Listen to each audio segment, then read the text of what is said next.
எல்லாருக்கும் வணக்கம். உங்களுக்காக சொல்லிட்டு என்னுடைய பெயர் இந்து. எல்லாரும் நல்ல உடல் நலத்துடனும் மனமகிழ்ச்சியுடன் இருக்கணும். வாங்க நாம இன்னைக்கு சிந்தனை பெட்டகத்துல கருப்பு குருதி கதையினுடைய 5வது பாகத்தை பார்க்கலாம். வானதி எவ்வளவோ கதறியும் செல்வியோட வாயிலிருந்து எந்த விதமான பதிலும் வரல. அவ மம்முட்டியை தூக்கிட்டு வானதியை நோக்கி தான் வந்துகிட்டு இருக்கிறா. அவ ஓங்கி ஒரு அடி அடிக்க வர வானதி அந்த இடத்துல இருந்து எப்படியோ விலகிடுறா. அதுக்கப்புறம் வானதி செவுத்துல போய் முட்டி கீழே விழுந்துடுறா. வானதிக்கு கோவம் வந்து, எதுக்கு இப்படி பண்ற? என்னாச்சு செல்வி உனக்கு? என்ன நீ கொள்ற அளவுக்கு நான் உனக்கு என்ன துரோகம் பண்ணுனேன்? ஆனா வானதி கேட்ட கேள்விகளுக்கு செல்விட்டு இருந்து பதில் வரவே இல்லை. மறுபடியும் பல்ல நல்லா நெருவிக்கிட்டு அந்த மம்முட்டியை தூக்கிக்கிட்டு ஓட வானதிக்கு கோவம் வந்து செல்வியை பிடிச்சு நெஞ்சோட தள்ளி விட செல்வி மம்முட்டியோட போய் அப்படியே அடுப்புக்கிட்ட விழுந்துடுறா. மம்முட்டி அதில் தட்டு தட்டு மாதிரி கீழே விழுந்துருது. மம்முட்டியோட குச்சி தனியாகவும் அந்த மம்முட்டியும் தனியாக போய் விழுக அதுக்கப்புறம் என்ன பண்ணுறதுன்னு தெரியாமல் அங்கேயும் இங்கேயும் சுற்றி முற்றியும் பார்க்குறா செல்வி. இதில் கோவப்பட்ட செல்வி மம்முட்டிகிட்டு இருந்து தனியாக ஒன்று போன அந்த குச்சியை எடுத்து வானதி மண்டையில் ஓங்கி ஒரு அடி போடுறா. இடது பக்கத்தில் இருக்கக்கூடிய நெத்தியில் நல்லா பெரிய காயமாகி பொலபுலன்னு ரத்தம் வருது. வானதி உடனே அங்கேயும் இங்கேயும் சுற்றி முற்றியும் பார்த்து ஒரு துணி எடுத்து நெத்தியில கட்டிக்கிட்டு நின்றுட்டு இருக்கிறா. என்னாச்சு? எதுக்கு என்ன இப்படி பண்ற? நான் உனக்கு என்ன பாவம் பண்ணேன்? என்ன நீ கொல்லணும்னு ஏன் நினைக்கிறேன்? நான் உனக்கு எந்த துரோகமே பண்ணல. தயவு செஞ்சு உனக்கு கெஞ்சி கேட்குறேன், நீ என்னை விட்டு நான் போறேன் சொல்லிட்டு 2 பக்கத்துல ஏதாவது ஒரு பக்கம் கதவை திறக்க முடியுமா? நான் அங்கேயும் இங்கேயும் அலமோத அதே குச்சியை தூக்கிக்கிட்டு வானை நோக்கி வரா செல்வி. இதுக்கப்புறம் அவளை சும்மா விடக்கூடாதுன்னு எதிர்த்து போராடலான்னு சொல்லிட்டு அடிக்க வந்த குச்சியை தடுத்து நிறுத்துறா.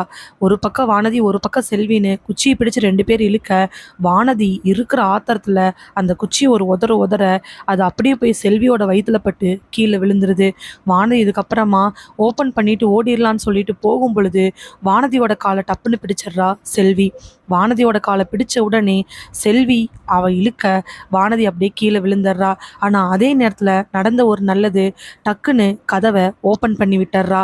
மேல் கதவை ஓப்பன் பண்ணி விட கீழேயும் தட்டு தடுமாறி காலை இழுத்தாலும் பரவாயில்லன்ட்டு கதவை திறந்துட்டு கதவு வழியா வெளியில எட்டி பார்த்து பேசலாங்கிறதுக்குள்ள கதவு மூடிதான் இருக்கு. ஆனா லாக்லாம் திறந்தாச்சு.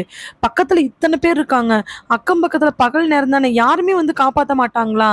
குரல் நல்லா உயர்த்தி வானதி கத்துனாலும் பக்கத்துல இருந்து எந்த விதமான சத்தமும் வரல. வானதி உடனே காலை உதற அந்த காலை அப்படியே செல்வி மூஞ்சில பட்டு செல்வி மூஞ்சி ஒரு முறை அப்படியே மூட வானதி எந்திரிச்சு கதவை திறக்கலான்ட்டு போறா.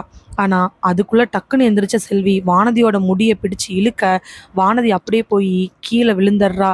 கீழே விழுந்த வானதிகிட்ட இவ மறுபடியும் சுத்தி முத்தி பார்த்து தேடிட்டு கையில கிடைக்குதேன்னு சொல்லிட்டு அருவாமனையை தூக்கிட்டு வானதி பக்கமா போறா. செல்வி, நீ என்னை எதுக்காக கூட எனக்கு தெரியாது. ஆனால் ஏன் கொள்றங்கிற காரணம் மட்டும் எனக்கு தெரிஞ்சாகணும். காரணம் தெரியாமல் என்னால் சாக முடியாது. உனக்கு என்ன, இப்போ என்ன கொல்லணும் அவ்வளோதானே? சரி கொல்லு. ஆனால் எதுக்காக என்ன கொல்ற? காரணம் என்ன? பைத்தியமா நீ? பைத்தியமாடி நீ? உடனே டக்குன்னு கோவப்பட்டவ செல்வி தன்னுடைய குரலை உயர்த்தி, ஆமாம் நான் பைத்தியம்தான், நான் பைத்தியம்தாண்டி, நான் பைத்தியம்தான். என் வாழ்க்கையை மற்றவங்களுக்காக வாழ்ந்தேன்ல, நான் பைத்தியம்தான் சொல்லிட்டு கண்ணெல்லாம் விரிய கண்ணெல்லாம் செவக்க கண்ணில் இருந்து தார் தாரையா தண்ணி வருது. ஆனால் அது அழுகு கிடையாது, ஏதோ ஒரு மாதிரியான உணர்வு. அந்த உணர்வை புரிஞ்சுக்க முடியும், ஆனா விளக்க முடியல. நான் பைத்தியம்தான், நான் பைத்தியம்தான். இதே வார்த்தையை கிட்டத்தட்ட ஒரு 50 வாட்டிக்கு மேல வீட்டுல அந்த மூலையில இந்த மூலை வரைக்கும் நடந்துகிட்டு சொல்லிக்கிட்டே இருக்கிறா. மெல்ல எந்திரிச்ச வானதி, செல்வி, என்ன செல்வி பிரச்சனை? உனக்கு மேலே என்ன கோவம்? எதுக்காக நீ என்ன தேவையெல்லாம் பழி வாங்கணும்னு நினைக்கிற? எதுவாக இருந்தாலும் சொல்லு செல்வி, பார்த்துக்கலாம். அவள் அடுத்து கேட்ட உடனே செல்வி வானதியை பார்த்து, அன்னைக்கு நீ என்னை பார்த்து என்ன சொன்ன? அன்னைக்கு என்னை பார்த்து நீ என்ன சொன்ன? அன்னைக்கு என்னை பார்த்து என்ன சொன்ன? அவள் அதை கேட்குறாளே தவிர ஆனால் என்ன சொன்ன ஞாபகம் இல்லை. என்னைக்கு? என்னைக்குன்னு சொன்னாதானே எனக்கு தெரியும். அன்னைக்கு தண்ணி எடுக்க போகிறப்ப நீ என்ன சொன்ன? என் தங்கச்சிக்கு மாப்பிள்ளை பார்த்துருக்கேன்னு சொன்னப்ப நீ என்கிட்ட என்ன சொன்ன? ஞாபகம் இல்லை செல்வி. நானே உன் கூட என்னைக்காவது தான் பேசுகிறேன். உன் வீட்டுக்கு வந்து கிட்டத்தட்ட மாத கணக்காச்சு. அன்றைக்கி ஒரு வாட்டி உன் தங்கச்சியை பார்க்கறக்காக வந்தேன். அதுவும் கிட்டத்தட்ட 4 மாதத்துக்கு பக்கமாக இருக்கும். உன் கூட நான் எப்பாவது ரோட்டில் பார்த்தா தான் பேசுகிறேன். கடைசியாக நான் உன் கூட பேசுனதே அன்றைக்கி உன் தங்கச்சி கல்யாணத்தை பற்றி தான். ஆனால் என்ன பேசுனேன்னு எனக்கு ஞாபகம் இல்லை. உனக்கு எப்படி ஞாபகம் இருக்கும்? எனக்கு நல்ல ஞாபகம் இருக்குது, எனக்கு நல்ல ஞாபகம் இருக்குது சொல்லிட்டு மறுபடியும் அதே வார்த்தையை 10 வாட்டி சொல்கிறா.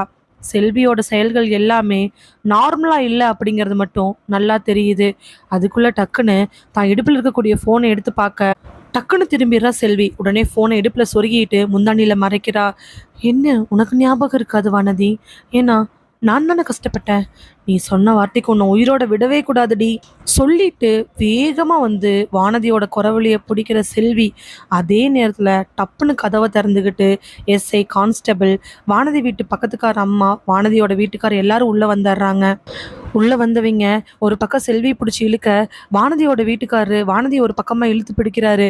அவ இரும்ப செல்வி மேல கோவப்பட்டு வானதி வீட்டுக்காரர் அடிக்க போகும் பொழுது எல்லாரும் தடுத்து நிறுத்திடுறாங்க. தடுத்து நிறுத்தினதுக்கு அப்புறமா செல்விக்கு ஒண்ணுமே புரியல. செல்வியோட கண்கள் எல்லாம் செவந்து தண்ணி வந்துகிட்டே இருக்குது. ஆனா அது அழுக கிடையாதுன்னு இன்னொரு முறை அவளுக்கு நல்லாவே தெரியுது. வானதியை பிடிச்சு இழுத்துட்டு வந்தவங்க வீட்டுக்காரு, நல்ல வேலைக்கு பிள்ளை, பக்கத்து வீட்டுக்கார அக்காட்ட 1/2 மணி நேரத்துக்குள்ள வரலின்னா எங்க வீட்டுக்காருக்கு ஃபோன் பண்ண சொல்லுன்னு சொல்லிட்டு போனையா? ஆமாங்க, நல்ல வேலைக்கு நீ 1/2 மணி நேரத்துக்கு மேல ஆகவும் அந்த அக்கா ஃபோன் பண்ணி சொல்லிச்சு. வேலையை சொல்லிட்டு வரைக்கும் இவ்வளோ நேரம் ஆயிடுச்சு. அப்புறம் அதே நேரத்துல எப்படி கான்ஸ்டபிள்லாம் வந்து விசாரிச்சுக்கிட்டு இருந்தாங்களாமா அந்த அக்காட்ட?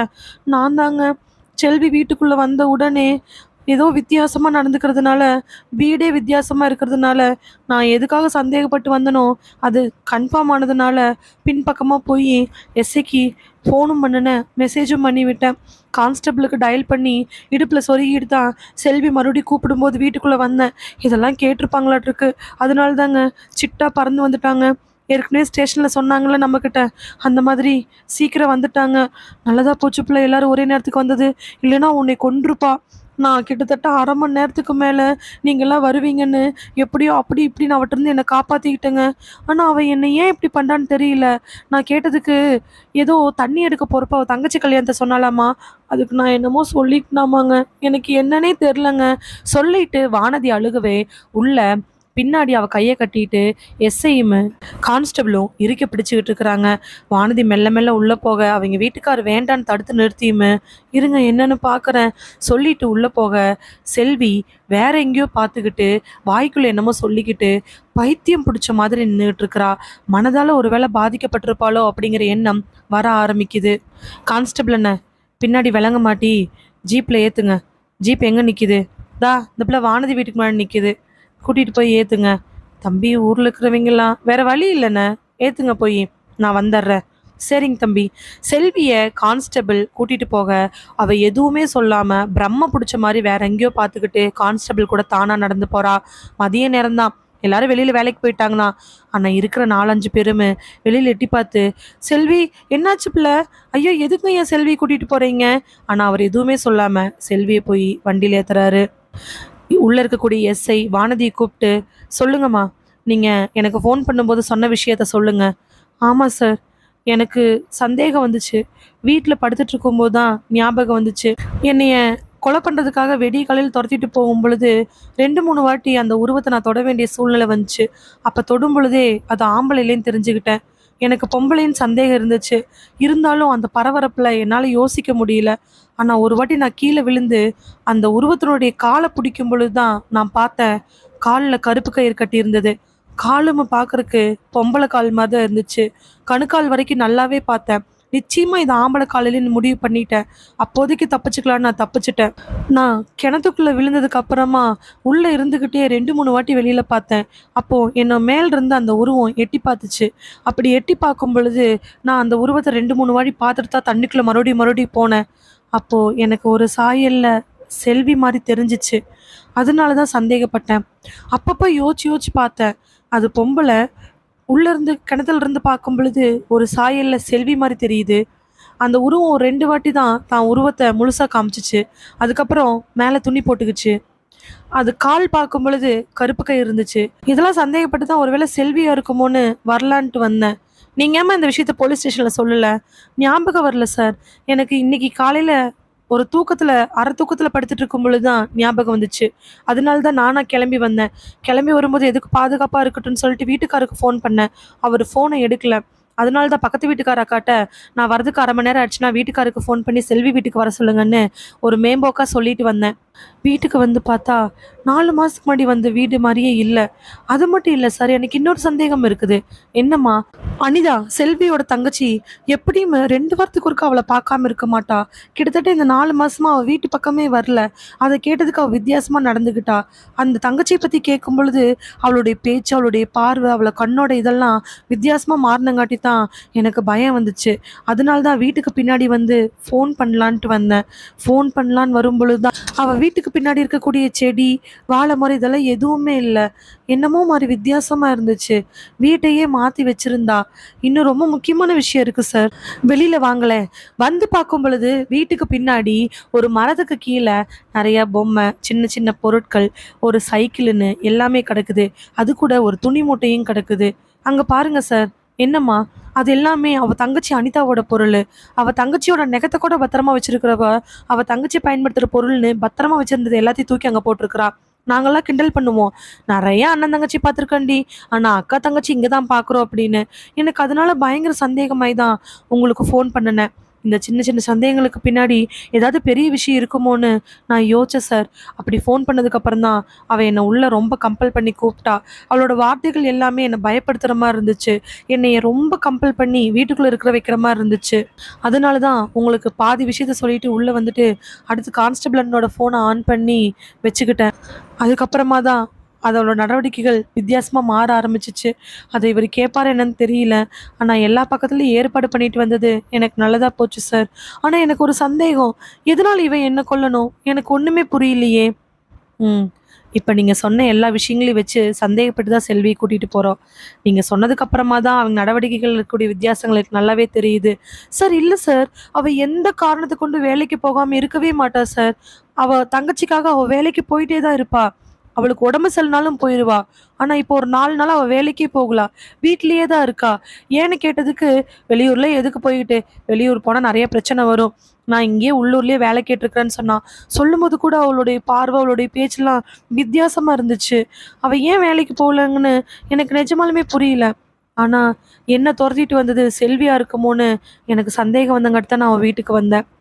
வேணுங்கிற டீட்டெயில்ஸ் எல்லாம் கேட்டுட்டு அதுக்கப்புறமாவும் வானதி இன்னும் 2-3 விஷயங்கள் சொல்லவே அவகிட்ட நல்லா இன்வெஸ்டிகேட் பண்ணிட்டு ஜீப்புக்கு வந்து செல்விய கூட்டிட்டு போறாங்க. ஊர்ல காட்டுத்தீ மாதிரி விஷயம் பரவ ஆரம்பிச்சிருச்சு. ஆனா வானதியோட கேள்வி, எதனால 2 நாள் கிளம்பிச்சு ஸ்டேஷனுக்கு வாங்கம்மா, ஒரு கேஸா எழுதி கொடுத்துட்டு போங்க, உங்களுடைய இந்த மாதிரி வாக்குமூலத்தை எல்லாம் நாங்கள் ரெக்கார்ட் பண்ணணும், அதை ஒரு டாக்குமெண்ட் ஆக்கணும், அதையும் நீங்க எழுதி கொடுக்கணும். அதனால ஒரு 2 நாள் கழிச்சு உங்க ஹஸ்பண்ட் மூலமா நீங்க ஸ்டேஷனுக்கு வாங்க. அதுக்குள்ள வானதி ஏன் இப்படி பண்ணாங்கிற எல்லா டீட்டெயிலையும் நாங்க தெரிஞ்சு முடிஞ்சா அதுக்கான பதில் நாங்க சொல்றோம் அப்படின்னு எஸ்ஐ சொல்லிட்டு போகவே அந்த 2 நாளுக்காக காத்துக்கிட்டு இருக்கிறா வானதி. செல்வி ஏன் இப்படி பண்ணியிருப்பா? செல்வி இப்போ பிடிச்சிட்டு போயிட்டாங்க. அவ ஏன் இப்படி பண்ணியிருக்கணும்? அவள் தங்கச்சிக்கு எப்படி விஷயத்த சொல்கிறது?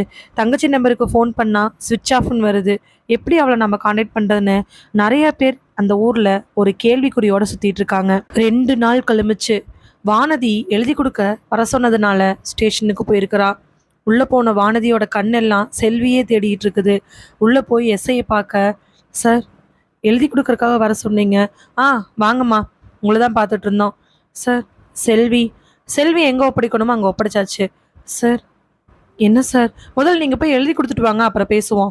அதுக்கப்புறமா கான்ஸ்டபிள் மூலமாக எல்லாத்தையும் எழுதி கொடுத்துட்டு சொல்ல வேண்டியதெல்லாம் சொல்லிட்டு அவங்களுடைய வாக்குமூலத்தை அதையும் நல்லா பேப்பர் டாக்குமெண்ட் ஆக்கிட்டு என்ன தேவையோ எல்லாத்தையும் பண்ணிட்டு வானதி மறுபடியும் எஸ்ஐ பக்கத்தில் போய் நிற்கிறாங்க. எஸ்ஐ, கான்ஸ்டபிள் என்ன, அவங்களுக்கு வேணுங்க டீட்டெயிலாக சொல்லி தாட்டி விடுங்க. எதனால செல்வி இப்படி பண்ணான்னு தெரிஞ்சுக்கணும் தான் வானதியோட குறிக்கோள். அது மட்டும் இல்லை, செல்வியோட தங்கச்சியும் என்னன்னா அப்படின்னு தெரிஞ்சுக்கிறது தான் இப்போ இவளுக்கு இருக்கக்கூடிய மெயின் இது. கான்ஸ்டபிள் வெளியில் கூட்டிகிட்டு போய், என்னம்மா என்ன பிரச்சனை உங்களுக்கு? இல்லை சார், செல்வி எங்கே போனான்னு தெரில. செல்வி நீங்கள் எங்கிட்ட ஒப்படைச்சிட்டிங்கல்ல, அவங்கள எங்கே சேர்க்கணுமோ அங்கே சேர்த்தாச்சு. சார் ப்ளீஸ் சார், என்னென்னு தெரியணும் சார், சின்ன வயசுலேருந்து அவளை பார்த்துக்கிட்டு இருக்கிறோம். அவள் தங்கச்சிக்கு விஷயத்த சொல்லான்னா எங்களால் காண்டாக்ட் பண்ணவே முடியாது. என்ன சார் சொல்கிறீங்க? இருந்தால் தானே காண்டாக்ட் பண்ணுவீங்க. சார் என்ன சார் சொல்கிறீங்க? 2 நாளாக செல்வி வீட்டை சுற்றி போலீஸ் என்ன பண்ணிகிட்ருக்காங்க? தெரில சார், சுற்றி சிவப்பு கலரில் ஏதோ ஒரு கயிறு மாதிரி வீட்டை சுற்றி கட்டிட்டு எல்லாம் நிறைய பேர் ஏதோ பின்னாடி தோண்ட போக வரன்னு எங்களெல்லாம் அங்கே விடுறதே இல்லை சார். 4 பக்கம் போலீஸ் நின்றுட்டு உள்ளே விட மாட்டேங்கிறாங்க. என்னம்மா ஊருக்குள்ளே இருக்கிறீங்க, காடு தீ மாதிரி பரவலையா? இல்லையே சார், எதுவுமே பரவல. என்ன சார் ஆச்சு? ஆச்சரியந்தான். செல்வி தங்கச்சியை கொன்று வீட்டிலே புதைச்சிருக்கிறா. சார் கண்டிப்பாக இருக்கா சார்? அதுக்கு வாய்ப்பே இல்லை. அவ தங்கச்சி மேலே ரொம்ப பாசமாக இருந்தா. அதுதாம்மா பிரச்சனையே. அவள் தங்கச்சி மட்டும் இல்லை, 3 மாதத்துக்கு முன்னாடி அவள் தங்கச்சி, 6 மாதத்துக்கு முன்னாடி அவள் அப்பா, 8 மாதத்துக்கு முன்னாடி அவங்க அத்தை, இவங்க 3 பேர்த்தையும் கொண்டிருக்கிறா. முதல்ல அவள் பண்ண கொலையே அவங்க அத்தை தான். சார் என்ன சார் சொல்றீங்க? அத்தனா அந்த மீனாட்சி அம்மாளா? ஆமா, அவங்களே தான். சார் இருக்காது சார். மா, டெட் பாடி எல்லாத்தையும் எடுத்து ஃபாரன்சிங்கு, போஸ்ட்மார்ட்டமு எல்லா விதமான தடவியலுக்கு நாங்க குடுத்துட்டோம்மா. எல்லாம் நடந்துட்டு இருக்குது. நீங்க ஊர்ல தான் இருந்தீங்களா இல்லையா? நான் ஊர்ல தான் சார் இருந்தேன். ஆனா வீட்டுக்காரர் என்ன வீட்ட விட்டு வெளில போகக்கூடாதுன்னு சொல்லிட்டாரு. இங்க வர்றதுக்கே நீங்க கூப்பிட்டீங்கங்கறக்காக தான் சார் அவரு ஒத்துக்கிட்டாரு. இல்ல என்ன வீட்ட விட்டு வெளில வரக்கூடாதுன்னு சொல்லியிருந்தாரு சார். ஆமாம்மா. அவ தங்கச்சி, அவ அப்பா, அவ அத்தை எல்லாத்தையும் கொன்னது அந்த பொண்ணு தான். அந்த மாப்பிள, அந்த புரோக்கரையும் கொன்னது செல்வி தான். அடுத்து நீ தான் கடைசி. உன்னை கொன்னிருந்தா அவளுக்கு நிம்மதியா இருந்திருக்குமாமா. அதுக்குள்ள மாட்டிக்கிட்டா. ஆனா காரணம் என்ன சார்? சின்ன வயசுலேருந்து அம்மா அப்பாவோட ஆதரவு இல்லாமல் வளர்ந்த பொண்ணு. அவளுக்கு பல கஷ்டங்கள் இருந்திருக்கு. உடல் ரீதியாகவும் நிறைய கஷ்டங்கள் அனுபவிச்சிருக்கிறா. அந்த பொண்ணு காசுக்காக எங்கே போய் சாப்பாடு அது இதுன்னு வாங்கிட்டு வந்தாலும் முதல்ல கொடுக்குறது தங்கச்சிக்கு மட்டும்தான். ஆமாம் தானே? ஆமாம் சார். 2 வாய் சோறு கிடைச்சாலும் தங்கச்சிக்கு தான் சார் கொண்டே கொடுப்பா. காலையில் அந்த பிள்ளைக்கு சடை பின்னி விட்டு இவளும் பின்னிக்கிட்டு ஒரு 5ஆம் வகுப்பு வரைக்கும் 2 பேரும் பள்ளிக்கூடம் போனாங்க. அதுக்கு மேலே படிக்க முடியலின்ட்டு தங்கச்சியை படிக்க வச்சுட்டு தான் வீட்டுக்கு வேலைக்கு போகலாம் சார். அப்படி வளர்ந்த பொண்ணு. அந்த பொண்ணையோட மனசுக்குள்ள இருக்கக்கூடிய ஒரே எண்ணம், இந்த கஷ்டமெல்லாம் பெருசானா சரியாயிரும் அப்படிங்கிறது தான். இதில் நிறைய பேர் அந்த பிள்ளைகிட்ட சொல்லி வளர்த்தது, நாளைக்கு நீயும் உன் தங்கச்சி பெருசாகி அவள் நல்லா படித்ததுக்கு அப்புறமா சம்பாரிச்சு வந்து உன்னை நல்லா காப்பாற்றுவா. அவள் உன்னை கல்யாணம் பண்ணி வைப்பா. உனக்குன்னு ஒரு ஆள் கல்யாணம் பண்ணி வந்துட்டாங்கன்னா அப்புறம் உன் வாழ்க்கை நல்லாயிரும் அப்படிங்கிற வார்த்தைம்மா. அந்த வார்த்தை அவன் மனசுக்குள்ள ஆணி மாதிரி பதிஞ்சிருச்சு.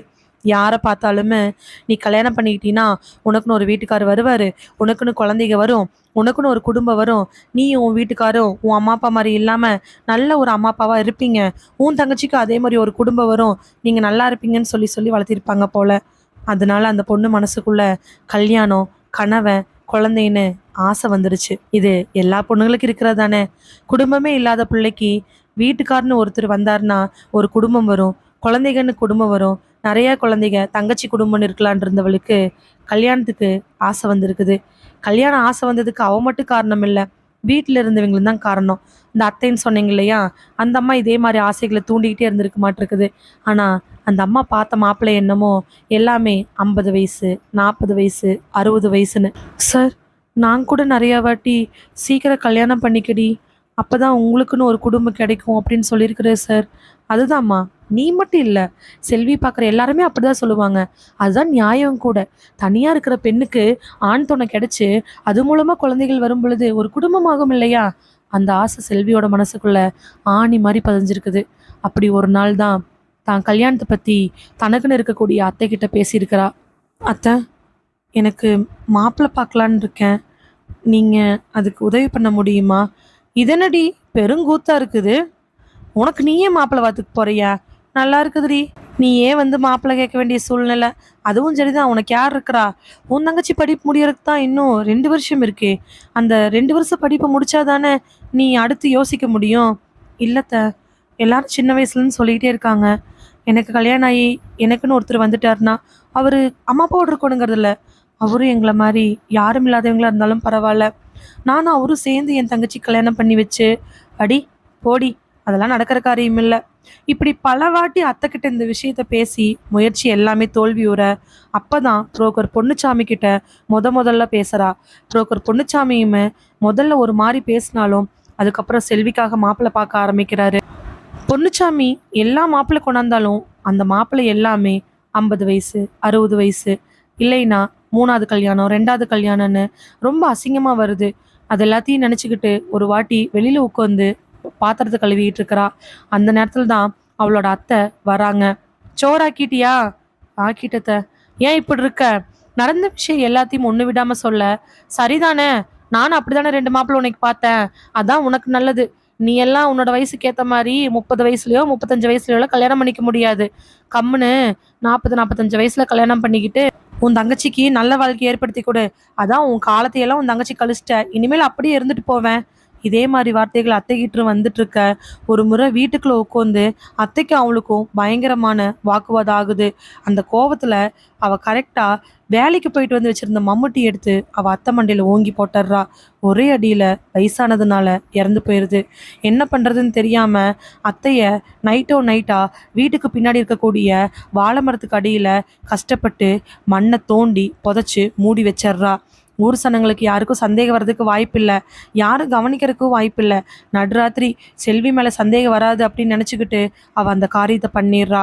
அதே மாதிரி யாருக்கும் எந்த சந்தேகம் வரல. அதுதான் அவளுக்கு வந்த முதல் தைரியம். அத்தை எங்கடி? அது நைட்டோ போயிடுச்சு. அதுவும் சரிதான், 24 மணி நேரம் பக்கத்து வீட்டுக்காரங்க கிட்ட சண்டை கட்டிக்கவும் உன்னை திட்டவும் ஒரே வேலையா இருக்கு. ஊரு சொன்ன முக்காவாசி பேர்லேருந்து வந்த வார்த்தை இது அப்படிங்கிறது செல்விக்கு இன்னொரு அட்வான்டேஜாக போயிடுச்சு. 6 மாதம் கழிச்சு வீட்டுக்கு வந்து பிரச்சனை பண்ணுற அப்பா எல்லாரும் தூங்கினதுக்கு அப்புறமா நைட்டு 11 மணிக்கு வா காசு தரேன்னு ஏமாற்றி வீட்டுக்கு வந்ததுக்கு அப்புறம் உள்ளே இழுத்து போட்டு அதே மாதிரி கொன்னுடுறா. அதுக்கு காரணம் அப்பாவோட தொல்லை தாங்காதுதான். இந்த மாதிரி ஒரு அப்பா இருந்தானா உனக்கு எப்படி கல்யாணம் ஆகும்னு நிறையா பேர் கேட்ட கேள்வி என்னமோ இப்போ அவள் மனசுக்குள்ளே தோண ஆரம்பிக்குது. அதே மாதிரி அத்தை எங்கே புதைச்சாலோ அதுக்கு பக்கத்தில் இருக்கக்கூடிய வாழை மரத்தை வெட்டிட்டு குழியை தோண்டி அங்கேயே புதைச்சிட்டு வீட்டையும் தொடச்சி விட்டுறா. யாருக்கும் சந்தேகமே வரல. 3 மாதம் ஆகுது. செல்வி மேலே சந்தேகப்படுறதுக்கு யாருக்கு என்ன காரணம் இருக்குது? அதுதான் அவளுக்கு இன்னும் மனதைரியத்தை ஏற்படுத்துது.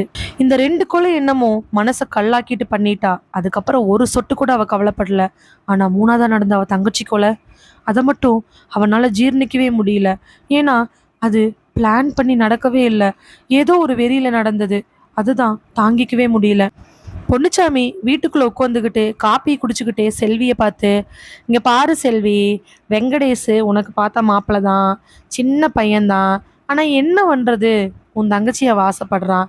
வீட்டுக்குள்ளே இவ்வளோ பெரிய போட்டால நீ உன் தங்கச்சி ஒட்டுக்கா நின்றுட்டு இருந்தீங்கன்னா வந்த மாப்பிள்ளை அம்மா அப்பா எல்லாருமே உன்னை விட உன் தங்கச்சி நல்லா இருக்கிறா, படிச்சிருக்கிறா, அதனால உன் தங்கச்சி மேலே ஆசைப்படுறாரு. நீ என்ன சொல்கிற? அது பொன்னுச்சாமி என்ன, செல்வி நீ நல்லா யோசிச்சு பாரு. உனக்கு என்ன இருக்குது? வாழ்க்கை எல்லாத்தையும் தங்கச்சிக்காக விட்டுட்ட. பெத்தவளாட்ட நீ அவளை வளர்த்திட்ட. இனியும் நீ வாட்டு கம்முன்னு நான் சொல்கிற மாதிரி அந்த மில்லு வச்சிருக்கிறார்ல அவருக்கு 2வது கல்யாணம் தான். ஒரு 7 வயசுல புள்ளை இருக்குது. போனேன்னு வச்சுக்கோ, நகை நட்டுன்னு உனக்கு வாழ்க்கை சிறப்பாக இருக்கும். மாமனார் மாமியார்னு எந்த பிக்கல் பிடுங்களும் கிடையாது. அதில் போய் கல்யாணம் பண்ணிக்கிட்டீன்னா உன் தங்கச்சிக்கு இன்னும் வரதட்சணை ஓட்டு வெங்கடேஷ்க்கு என்னையா நீ கல்யாணம் பண்ணி கொடுக்கலாம். இல்லைண்ண, ஏன் என்னை பார்த்து எல்லாரும் இப்படியே சொல்கிறீங்க? எனக்குன்னு ஒருத்தர் வந்துட்டார்னா நானும் ஒரு குடும்பமாயிருவோம். நானும் அவரும் சேர்ந்து ஒரு குடும்பமாக என் தங்கச்சிக்கு ஒரு நல்ல மாப்பிள்ளை பார்த்து கட்டி வைக்க மாட்டோமா? ஏன்னு செல்வி, நீ சொன்னால் புரிஞ்சுக்க மாட்டேங்கிற செல்வி. நீ சம்பாரிச்சு உன் தங்கச்சிக்கு ஓரளவுக்கு பவுன் போடுவ, உனக்கு போடுறதுக்கு யார் இருக்கா? நீ அந்த மில்லுக்காரரை கல்யாணம் பண்ணிக்கிறதா நல்லது. இல்லைண்ண, என்னால் முடியாது. சரி, நான் சொல்கிறத சொல்லிட்டேன். வெங்கடேஷ்க்குமா அவங்க அம்மா அப்பாவுக்கும் உன் தங்கச்சியை பிடிச்சிருக்குது. 10 பைசா கேட்கல, நகை ஓட்டு கட்டிட்டு போகிறாங்க, படிக்கவும் வச்சிட்றாங்களாமா. இதுக்கு மேலே ஒரு நல்ல மாப்பிள்ளை உன் தங்கச்சிக்கு கிடைக்காது. நீ விலகிட்டு உன் தங்கச்சி கட்டி கொடுத்துரு. இந்தா மாப்பிள்ளையோட போட்டோ.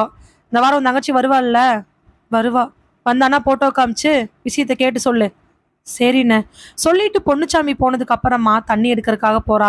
அப்படி ரோட்ல யோசிச்சுக்கிட்டே போயிட்டு இருக்கும் பொழுதுதான் வழியில வானதி பார்க்குறா. எங்க உள்ள தண்ணி எடுக்கவா?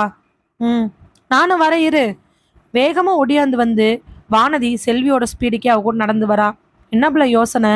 இவ கேட்ட உடனே தான் செல்விக்கு டக்குன்னு சொல்லணும்னு தோணுது. யாருமே இல்லாதவங்களுக்கு யாராவது என்னன்னு கேட்க மாட்டாங்களோ ஒரு ஏக்கம் இருக்கும் இல்லையா, அந்த ஏக்கம்தான். நடந்த விஷயத்தெல்லாம் சொல்ல, சரிதான்ல, தங்கச்சி படிக்க வச்சிடுறாங்களாம்ல, நகை போட்டுடுறாங்களாம்ல, அப்புறம் என்ன, நீ இன்னும் 2 வருஷம் அந்த பிள்ளைய படிக்க வச்சு அதுக்கப்புறம் ஒரு மாப்பிள்ளையை தேடி நீ கொஞ்சம் யோசி.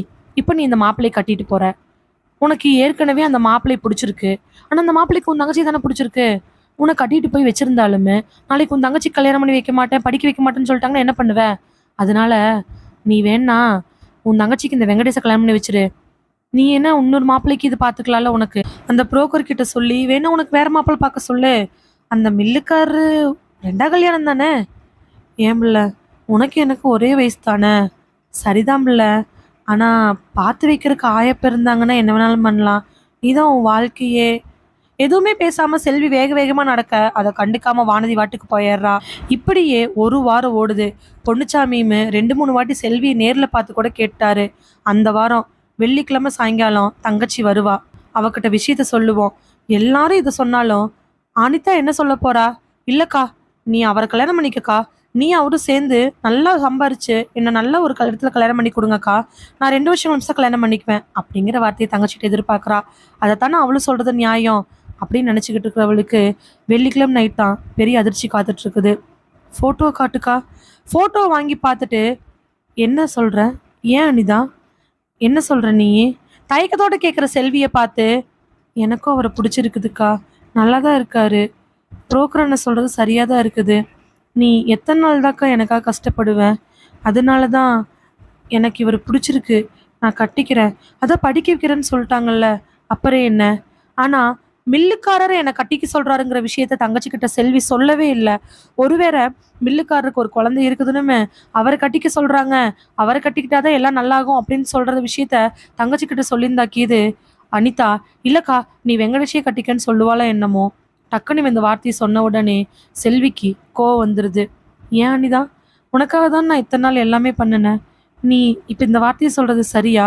அக்கா நீ கேட்டுங்கிறதுக்காக சொன்னேன்.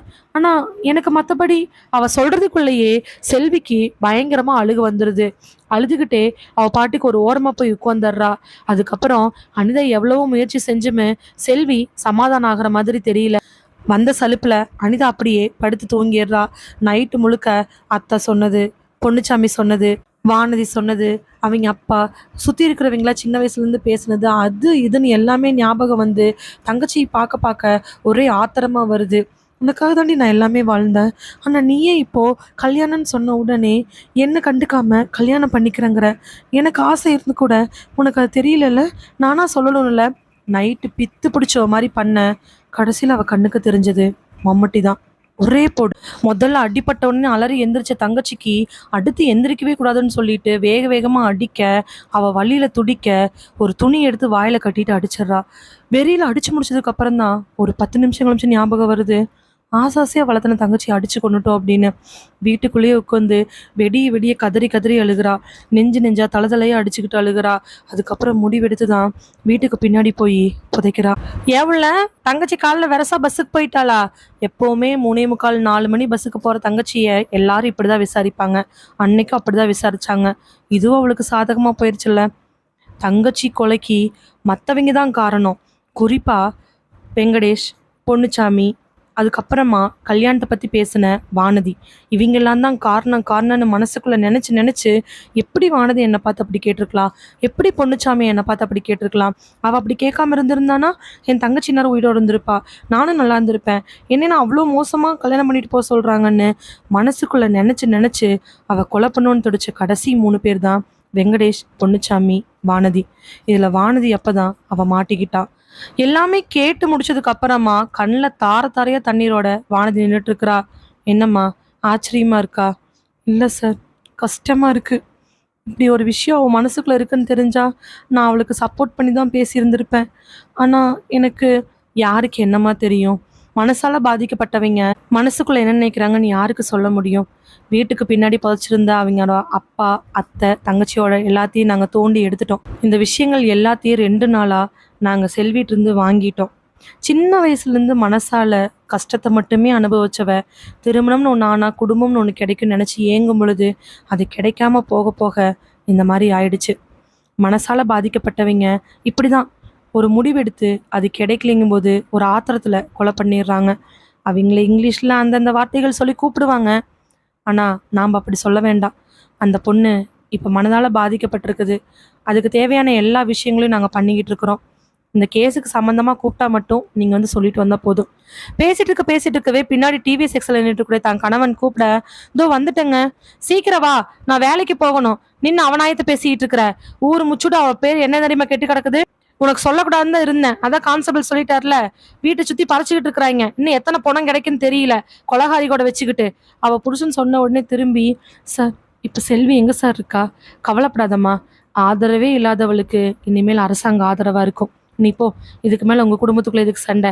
மறுபடி கணவன் கடுமையான சொற்களை கூப்பிட கண்ணை தொடச்சிக்கிட்டே வானதி வண்டி ஏறி போறா. கான்ஸ்டபிள் சொன்ன மாதிரி ஆதரவே இல்லாதவளுக்கு ஏதோ ஒரு ஆதரவு கிடைச்சிருச்சு. தப்பு பண்ணியாச்சு, வெளியில் இருக்கிறவங்களுக்கு எந்த சந்தேகமும் வரவும் கூடாது அப்படின்னு சொல்லிட்டு இல்லாத தங்கச்சிக்கு மாப்பிள்ளை பார்க்க போறதும், இல்லாத தங்கச்சிக்கிட்ட மாப்பிள்ளை செத்துட்டாருன்னு ஃபோனில் பொய்யா பேசவும், ஊரை எந்த வழியிலையெல்லாம் தங்கச்சி உயிரோடு இருக்கிறா அப்படின்னு, தங்கச்சிக்கு பார்த்த மாப்பிள்ளையில தனக்கு சந்தோஷம் அப்படின்னு நம்ப வைக்கலான அளவுக்கு அவ இல்லாத ஃபோன் காலில் பேசி என்னென்னமோ வெளிவேசங்கள்லாம் போட்டு மறைச்சிக்கிட்டு இருந்தா. ஆனால் அது இப்ப வெளியில வந்துருச்சு. மனசுக்குள்ள உருவாகக்கூடிய சின்ன ஆசை, அது யாராவதுனால தூண்டி தூண்டி பெரிய ஆசையா மாறுது. அந்த ஆசை நமக்கு கிடைக்கும், நமக்கு நடக்கும், நமக்கு நடந்தா அது ரொம்ப நல்லா இருக்கும் அப்படின்னு நினைச்சிட்டு இருக்கும் பொழுது, ஒரு கட்டத்துல அது உனக்கு இல்ல, உனக்கு நடக்காது, இல்ல உனக்கு ஏன் நடக்கணும் அப்படிங்கிற மாதிரி கேள்விகள் வரும் பொழுது அடையக்கூடிய ஏமாற்றத்தோட வலிய யாருனாலையும் சொல்ல முடியாது. பலர் அதை சாதாரணமா எடுத்துக்கிட்டு போயிடுறாங்க. சிலர் அதை சாதாரணமா எடுக்க முடியாம பெரிய பெரிய விஷயம்லாம் மாட்டிக்கிறாங்க. சின்ன விஷயம்தான் நிறையா பேர்த்துனால தூண்டப்பட்டு அது பெரிய விளைவை ஏற்படுத்திருச்சு. அப்படி சின்ன விஷயத்துல ஆசையில ஊறிப்போன மனசு ஏக்கத்தை தாங்காம கிடைக்கல அப்படிங்கும் பொழுது அது வெறியா மாறி இந்த மாதிரி ஆயிட்டா. இப்படி தான் ஏமாற்றத்தை தாங்கிக்க முடியாதவங்க கடைசியில தள்ளப்படக்கூடியது ஆதரவில்லாத ஒரு இடத்துல தான். சிறு ஆசை மூலமா வரக்கூடிய ஏமாற்றம் பெரிய விளைவுகளை ஒரு சிலர் வாழ்க்கையில ஏற்படுத்திடுது. அதுக்கு செல்வி ஒரு எடுத்துக்காட்டு. இதோட இந்த கதை நிறைவடைகிறது. இதே மாதிரி கதைகளை கேட்க மறக்காம சிந்தனை பெட்டகத்துக்கு வாங்க. மறுபடியும் வேறு ஒரு கதையோட உங்களை சிந்தனை பெட்டகத்துல சந்திக்கிறேன். அது வரைக்கும் நன்றி. மகிழ்வித்து மகிழ்ந்திருங்கள்.